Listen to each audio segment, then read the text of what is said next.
The meeting's live, Mr. Ellison. Okay, thank you, Mr. Cooley. We'll call to order this meeting of the Ad Hoc Committee of City Council for the water and sanitary appointments. So we're meeting tonight. It's 6:06 p.m. and we're meeting by Zoom. Our agenda has 3 items on it, and the first one is reappointment of Johnny Myers, 1745 Malvern Place, to the Water Authority to a 5-year term commencing March 4th, 21 and ending January 4th, 26. Welcome tonight, Mr. Meyer. Thank you. Thank you for coming. And Mayor Slaughter, would you have any comments you want to make? Sure. Just that, first off, I thank Mr. Meyer for his already, numerous years of service on the Water and Sanitary Board, and I'm happy that he has agreed to continue his service. Given that he's been on there and he's obviously familiar with all of the different projects we have ongoing. Particularly the newest one, which is extremely important, the stormwater. And so, it's glad, I'm thankful that we're going to have, hopefully, obviously pending council approval for his reappointment, that consistency to maintain on the board. But again, I thank him for his willingness to step up and continue to serve the ratepayers of the water and sanitary authorities. Thank you, Mayor Slaughter. John, would you care to offer a couple thoughts? You sent a letter and covered some points that you were thinking about for the future. Well, like I said in the letter, when I joined the board, it's been 10 years ago now. Doesn't seem like that long ago. But when I joined, I had then, and I still have a strong belief that if city government, city entities, include school boards, whatnot, we're going to have to integrate, regionalize. We're going to have to find a way for people to give up their little fiefdoms and come together under a larger administration so that we kind of spread our costs out a little bit better and get some real professionals working on some of our problems. To that end, the Williamsport Sanitary Authority, well, let's back up. The Water Authority is already integrated. It's already a regional water authority. It includes Williamsport, Southside, Loyalsock, Woodward, Old Lycoming Township, Du Bois Town. I think that's all of them. As far as the sewage treatment, Williamsport Sanitary Authority treats almost all of the sewage effluent for those same entities. The only caveat in there, when what we don't have under the Williamsport Sanitary Authority are all of the sewer mains and sewer laterals. Right now we have Williamsport, Woodward Township, and Loyalsock that are under the Williamsport Sanitary Authority wing. When we took on Loyalsock, Loyalsock had an agreement with Lycoming County Sewer and Water to treat, I'm not sure what the total amount is right now, right off my head, but there was an agreement that we had to keep with Lycoming County Sewer Authority that we're trying to figure out how we can get out of, because it costs us quite a bit to do that. And we have the capacity to treat all of that. And whether we can do that or not, I don't know. But that's the only point where we're not treating some of the effluent that comes from the tributary communities. It was my hope when I started 10 years ago that we'd had Southside, Du Bois Town, Old Lycoming Township as a part of Williamsport Sanitary Authority's sewer mains. Hasn't happened yet. I'd like to give it another 5 years to try. And like Mayor Slaughter said, we're taking on the stormwater finally, after I've been working on that for 5 years. And there's still some things that need to be ironed out in that process. And I'd like to be a part of that. So that's kind of where I'm coming from. Dave or John, do you have any questions for Dave? I'll jump in here real quick. Well, first of all, thank you again, Mr. Meyer, for volunteering again. This is one of those highly technical boards that you don't get all the glamour that we get on city council, but very, very necessary. Wait, I'm missing out on this glamour part. Yeah, well, I get all the glamour. You get all the responsibility, I guess. Yeah, I'm interested in the idea of the authority being a model for regionalization. It's something that, I mean, you really hit the nail on the head. We do need to regionalize, particularly our emergency services, but I'm from a technical aspect, how far out, I'm just curious how far out our water mains go into Loyalsock. Do they go up to basically the Loyalsock Creek line? Do we go out that far? Oh yeah. Okay, so we're serving all of Loyalsock and some of what's considered Montoursville over there. And we've got, there's a large main that runs partway towards Montoursville. And if Montoursville ever gets into problems with their water system,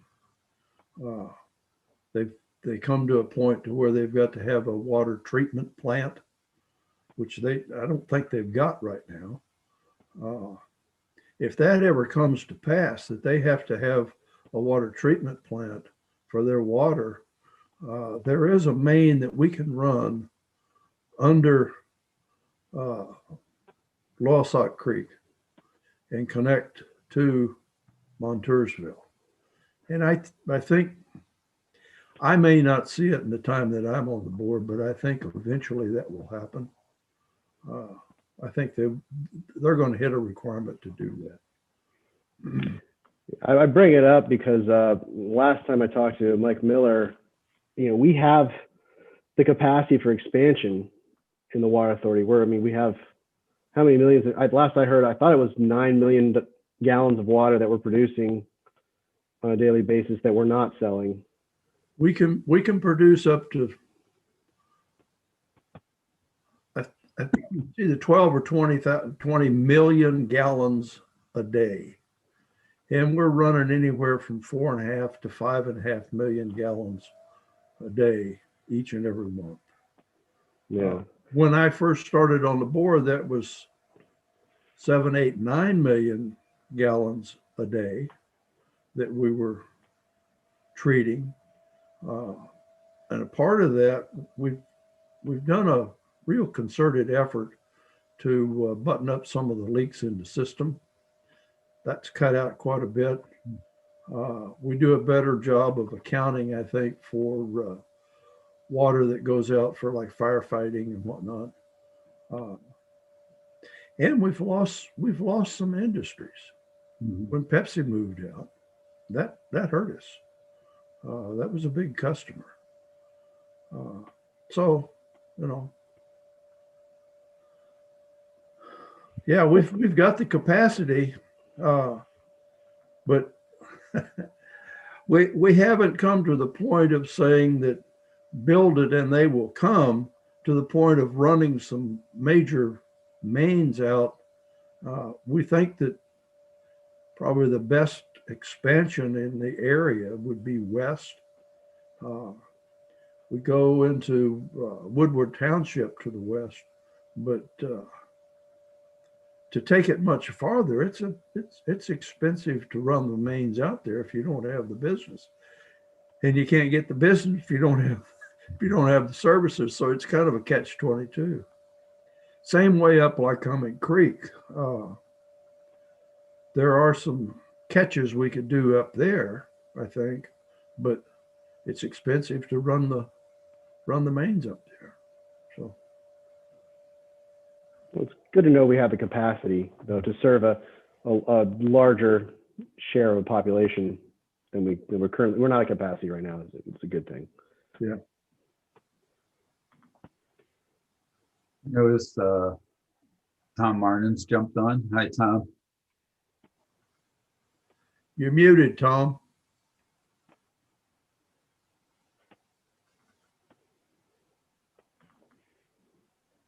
No, you're still muted.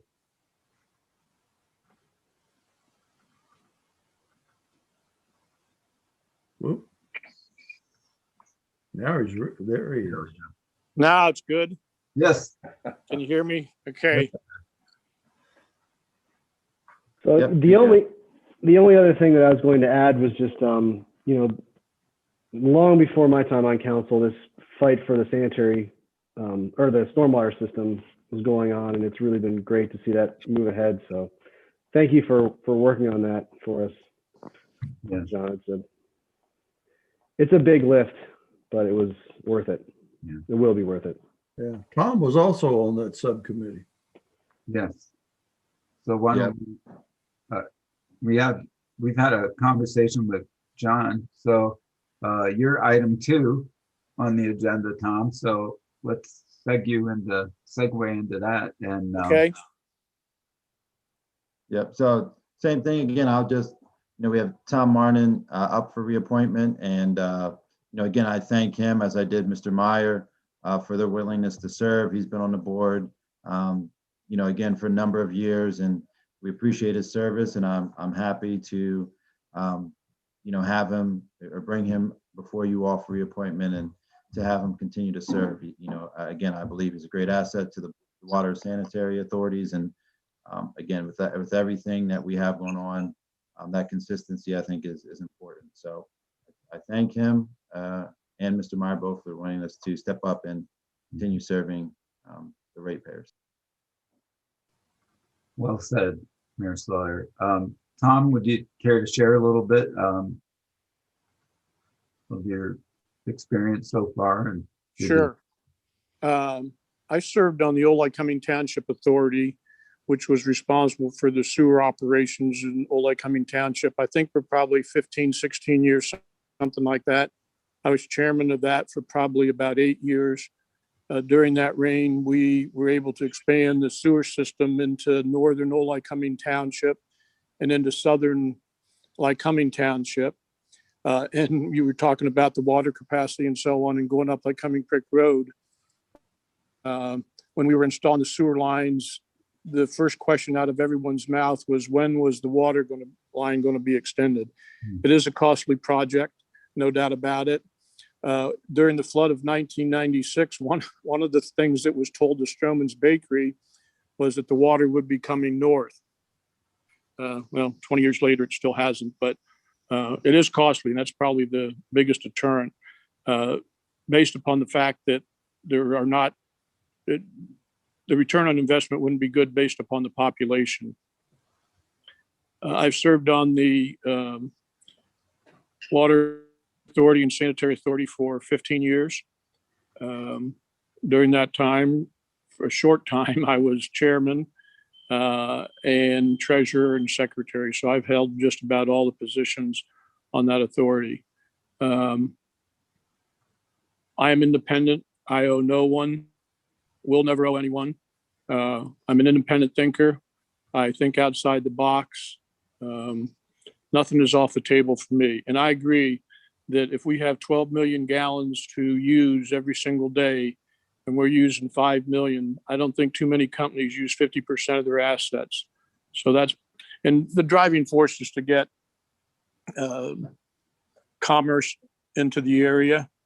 And I know that's difficult. We've made a concerted effort over the last couple of years. In fact, Mike has monthly meetings with Jason Fink so that we have a voice in the chamber, at least aware of any businesses that might want to come into the area, that we can tout our assets. Thanks, Tom.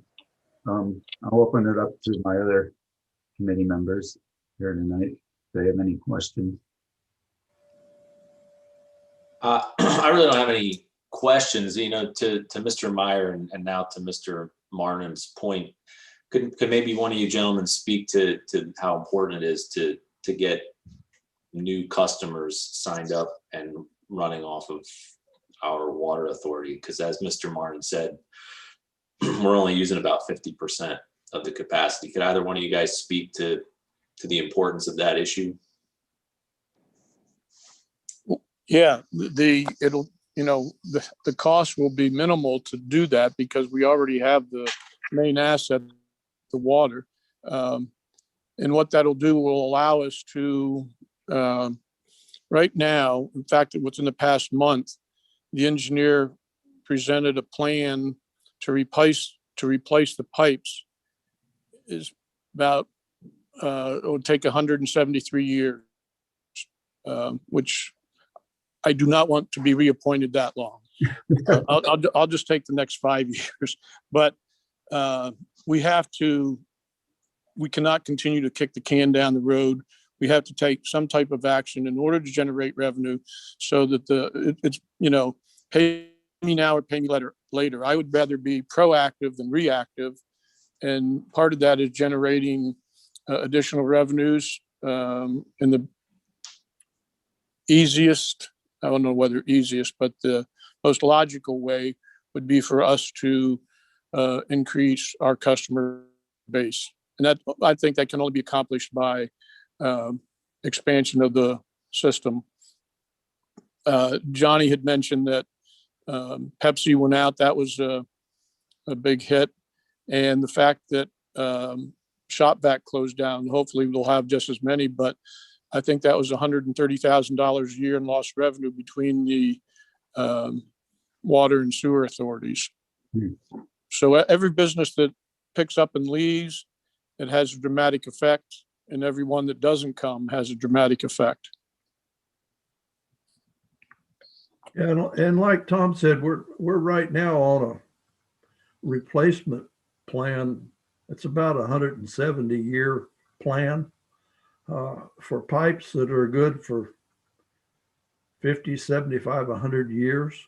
Yep. So we're behind the 8 ball right now. Mm-hmm. But one of the other things that we try to watch real closely is maintaining a water and sewer rate that doesn't break the bank for some of our ratepayers.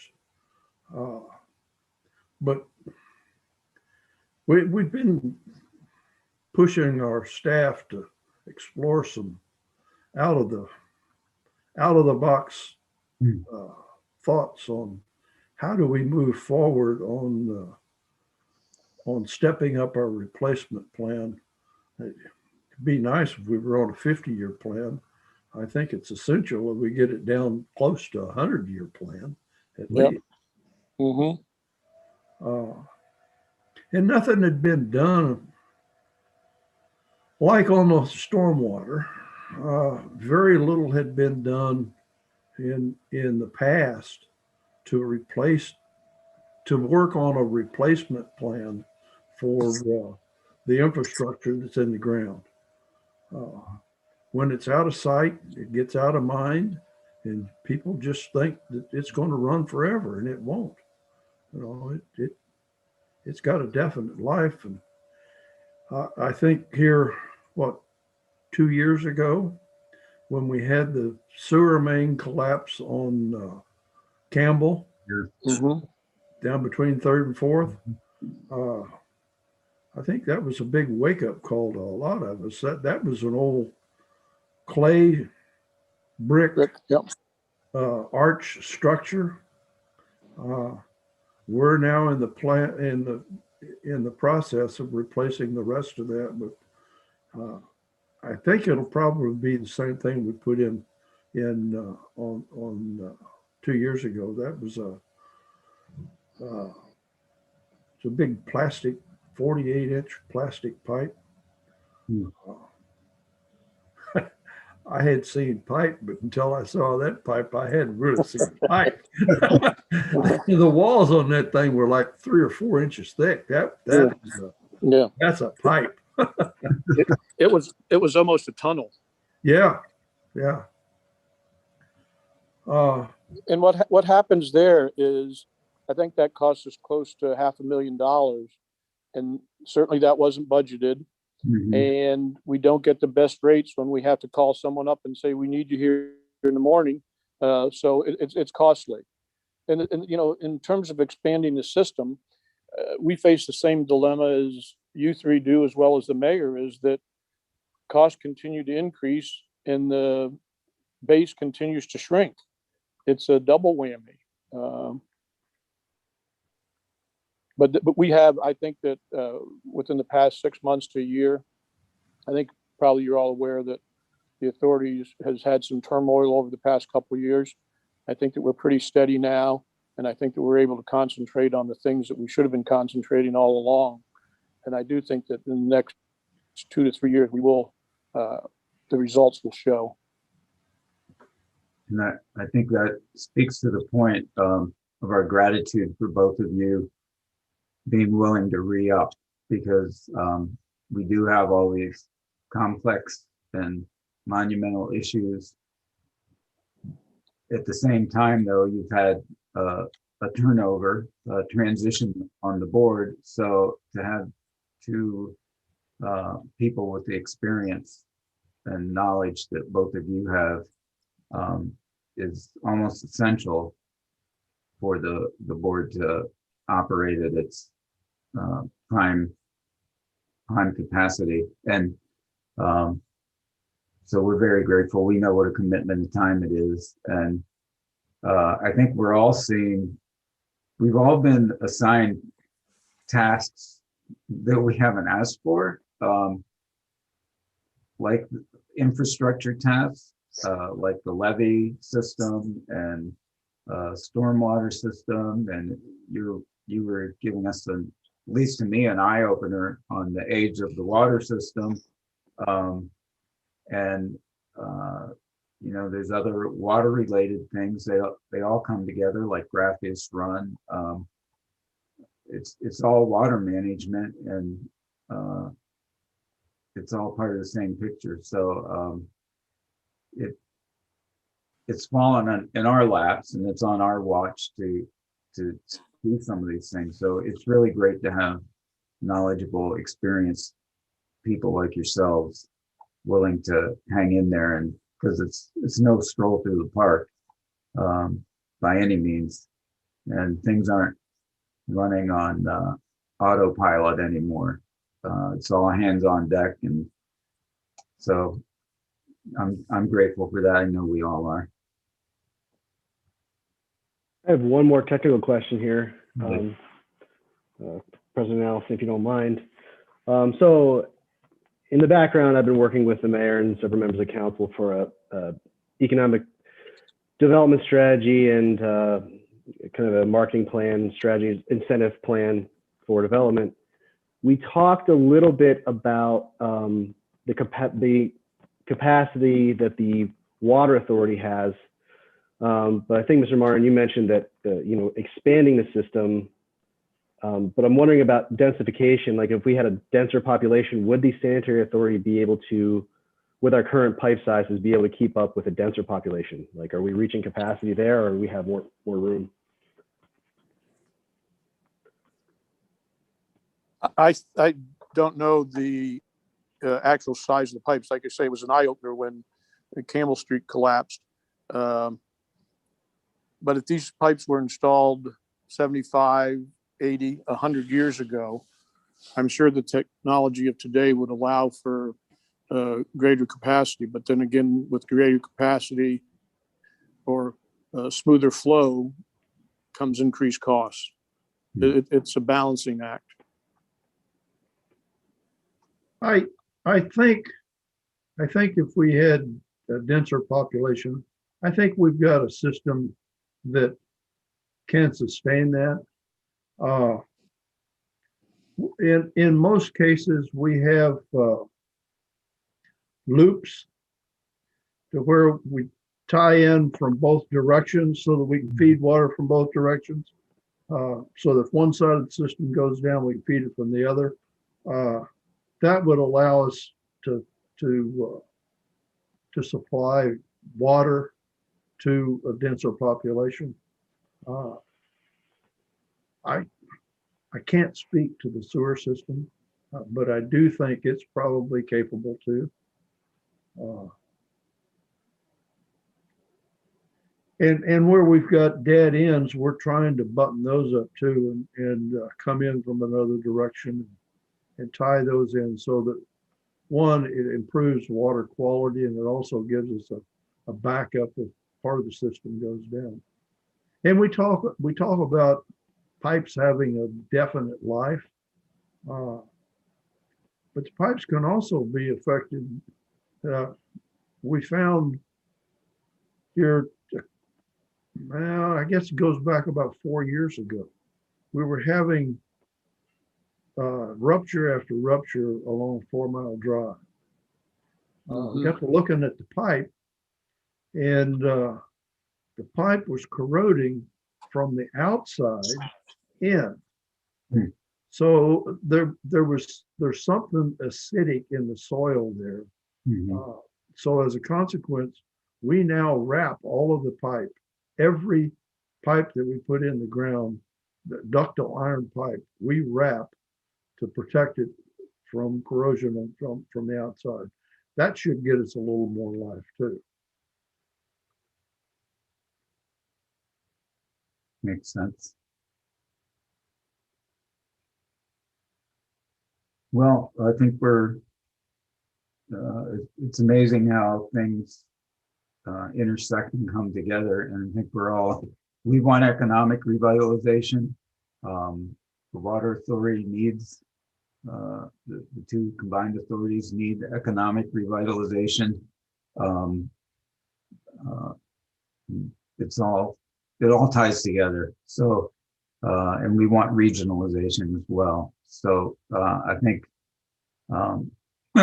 probably need, as you were saying, Dave, to be maybe more intentional about how we can cooperate together to do the marketing and the promoting and the things that are going to help us grow the community, because we've seen with our budget, and you can see it as well too, you can try to scrimp and save, but you can never cut enough to meet the rising costs that keep coming. The only way you do that is to really grow your base and grow your economic activity. So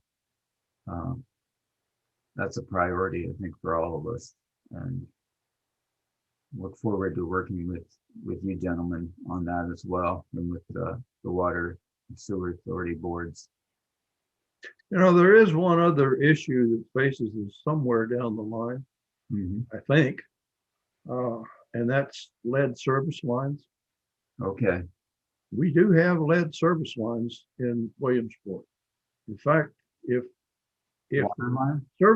service lines, that's from the main into the house. Right. And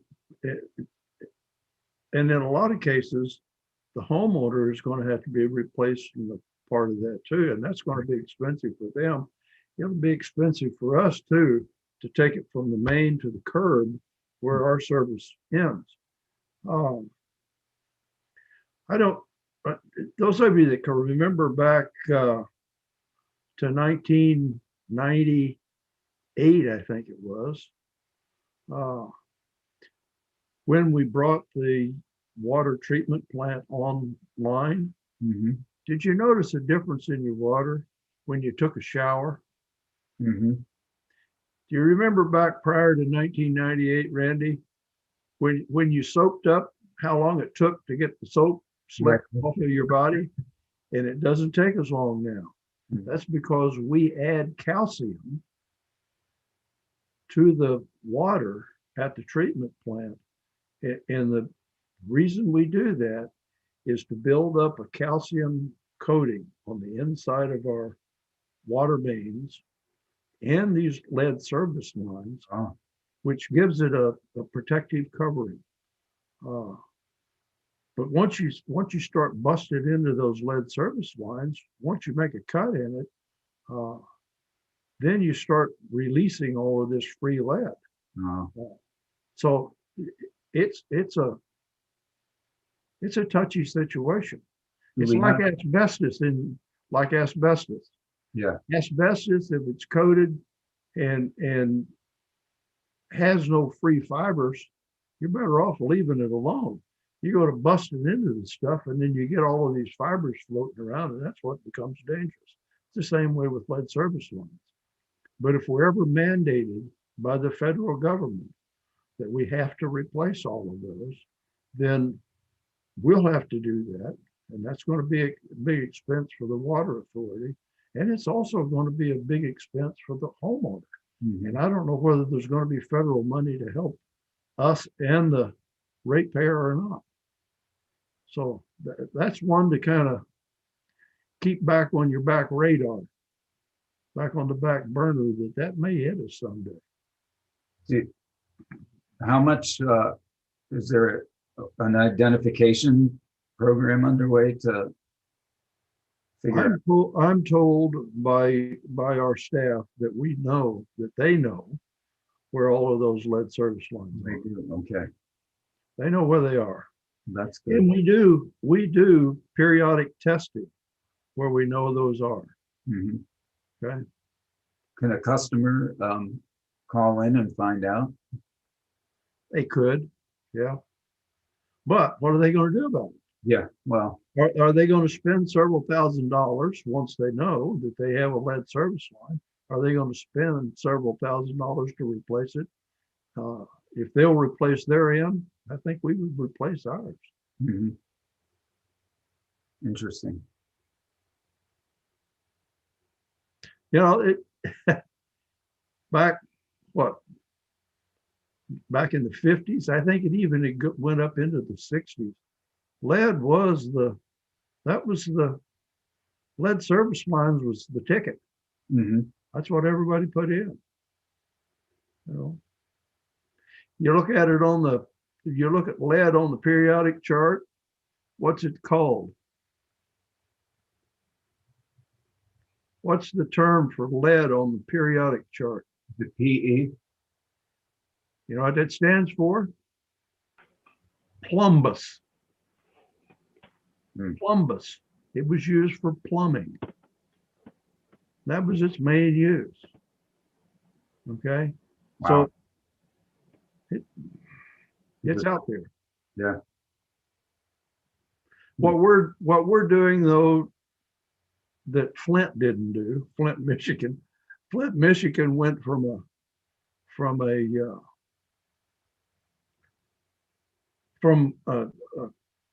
they went to an acidic water supply. So any coating that they had on the inside of the pipe got eaten away, and then it started eating into the lead, and they got free lead. We're working in the opposite direction. We're going to a more caustic solution that we're running in the pipes. I say caustic, it's got more calcium in it. Okay. Yes. We got some education tonight. Not that's going to make us sleep any better, but yeah. Well, I wanted you to keep awake on those lead service lines like I do. I like to share the fun, Randy. Absolutely. Yeah. It helps to carry the load. Well, I think we've had a good discussion, and we certainly support both you gentlemen, and we'll have a positive recommendation to give to the the rest of council. We don't take a vote on this committee, but we do, report on our conversation with both of you. So we're looking forward to what we can do together in the future. I do too. Hey, Yeah. Randy, we also got an invitation for the city council meeting tomorrow night. Yeah. Do you want us to be on that Zoom? You don't necessarily have to. We can report on our conversation tonight, but if you'd like to be, So it's optional. yeah, Okay. leave it up to you. Most of council knows who you guys are, and we've worked with you, and Dave and John got to interact tonight, so I think there's a solid base of knowledge there. Okay. Good. All right. Thank you. Very both good. again. Thank you. you for Thank the you both for opportunity. coming. Yeah. Yep. Yes, thank Yep. you. For the opportunity to continue on. Yeah, thank you. Hey, guys. Yep. See ya. Thanks, Tom. See ya. Bye. Bye. We had one other related item. Was there anything anyone wanted to talk about concerning this or anything? I didn't think so. Well, I'll just say we are exploring a few other possible candidates to possibly bring forward for council review in the near future. Good. That'll be great. Full board. Okay, I'll entertain a motion that we adjourn. Move. Second. Second, all in favor? All right. Okay. Good night, everyone. Thanks. Good night. Thank you.